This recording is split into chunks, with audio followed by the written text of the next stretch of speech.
মধুপুর গ্রামের ছোট একটি ঘরে বাস করে রাকিব ও তার বাবা মা। একদিন রাকিবের মা অসুস্থ অবস্থায় বিছানায় শুয়ে আছেন।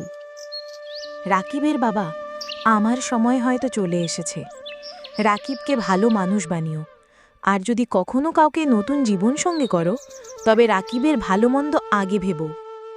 এসব বলো না তুমি, কিছু হবে না তোমার। আমার রাকিবের জন্য অনেক চিন্তা হয়। তুমি আমার রাকিবকে দেখে রাখো। তুমি চিন্তা করো না, আমি রাকিবকে দেখে রাখব। তাহলে আমি শান্তিতে মরতে পারবো। ও কথা বলো না মা, তুমি মরে গেলে আমি কার কাছে থাকব? কলিজার টুকরা বাবা আমার, তোমার দেখাশোনা তোমার বাবা করবে। আমার সময় শেষ হয়ে গেছে বাবা। এক মুহূর্ত পরেই মা চোখ বন্ধ করেন। রাকিব একপাশে দাঁড়িয়ে নিঃশব্দে কাঁদে।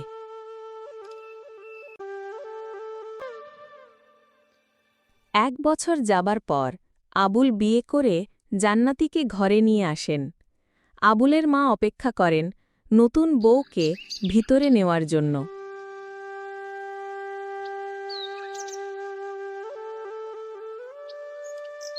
এসো মা, ঘরে তোর জন্যই অপেক্ষা করছিলাম। আমিও চাই এই ঘরের সবাই আমাকে আপন করে নিক।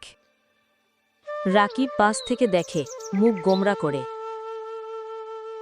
রাকিব, এই তোমার নতুন মা। আমার মা একটাই ছিল, সে এখন আর নেই। তুমি আমার কাছে এসো বাবা, আমি তোমার মায়ের মতোই। রাকিব চুপ হয়ে দাঁড়িয়ে রইল, কিছু না বলেই ঘর থেকে বেরিয়ে যায়।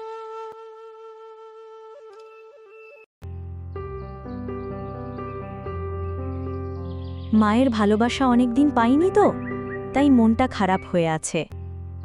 রাকিব এখনো অনেক ছোট, সব কিছু বুঝতে পারে না। আস্তে আস্তে ঠিক হয়ে যাবে। পরের দিন সকালবেলা জান্নাতি নাস্তা বানাচ্ছেন সবার জন্য। রাকিব, খেয়ে নাও বাবা। আমি নিজেই বানিয়ে নিতে পারি, আমাকে বাবা বলে ডাকবা না। জান্নাতি হতভম্ব হয়, দাদি বুঝে ফেলে। সময় দে মা, ওর ভিতরে শূন্যতাটাই ওর আচরণে। তুমি খাবার না খেলে তো অসুস্থ হয়ে যাবে। তোমার আমাকে নিয়ে ভাবতে হবে না। এই কথা বলেই চলে যায়।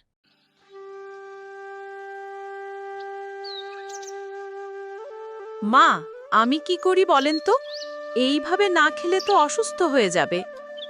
ধৈর্য ধরো মা, ঠিক হয়ে যাবে। একদিন স্কুল থেকে ফিরে রাকিব দেখে তার প্রিয় গল্পের বই কেটে রাখা হয়েছে। আসলে ইঁদুর কেটেছে, কিন্তু রাকিব জান্নাতীকে সন্দেহ করে। এটা তুমি করেছ, তুমি চাও না আমি খুশি থাকি। না বাবা, আমি কিচ্ছু করিনি। মিথ্যা বলো না, তুমি মাকে সরিয়েছ, এখন আমার খুশিও কেড়ে নিতে চাও। এমন সময় আবুল এসে পড়ে। রাকিব, এমন কথা কিভাবে বলো? ও তোমার মা হয়।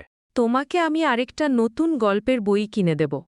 আমি তোমার হাতের কিছুই চাই না, আমি তোমাকে একদম পছন্দ করি না। এগুলো বলে না বাবা, ও তোর মা। আমার মা অনেক আগেই মারা গেছে, আমার কোনো মা নেই। কথাটা বলেই রাকিব দৌড়ে ঘর ছেড়ে চলে যায়। জান্নাতি মনে মনে অনেক কষ্ট পেল। তুমি ভেঙে পড়ো না, এখনো ছোট মানুষ, সব ঠিক হয়ে যাবে। এই কথা বলেই আবুল কাজে বেরিয়ে পড়ে।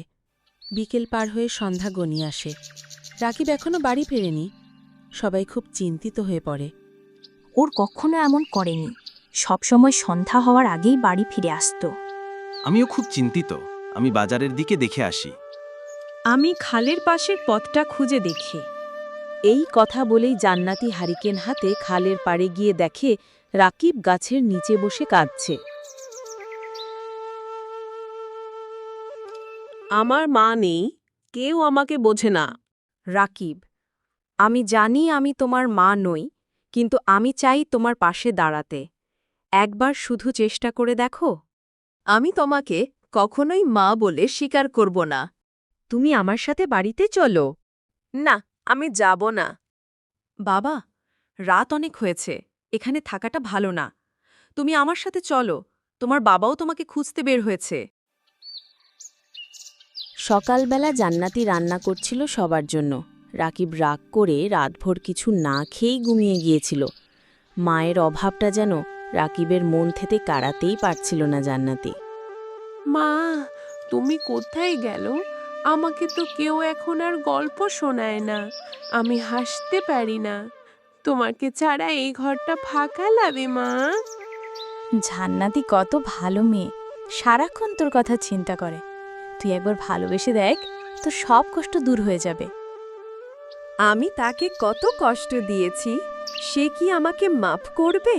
তার মন অনেক বড়। জান্নাতি ধীরে ধীরে তার পাশে আসে। তুমি জানো আমি তোমাকে কত ভালোবাসি, তুমি ছাড়া তো আমার কেউ নাই।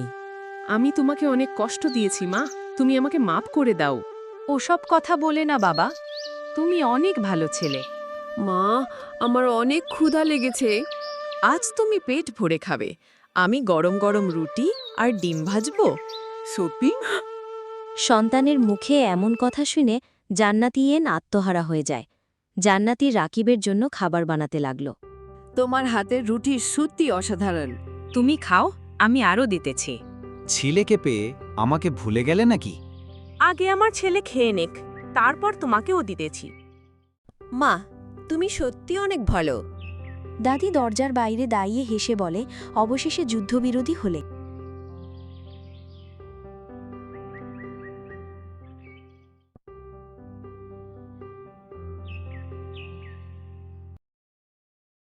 হ্যালো বন্ধুরা, এই ভিডিওটা যদি ভালো লেগে থাকে তাহলে চ্যানেলটিকে সাবস্ক্রাইব করে দাও আর নিচের বেল বাটনটি ক্লিক করে দাও।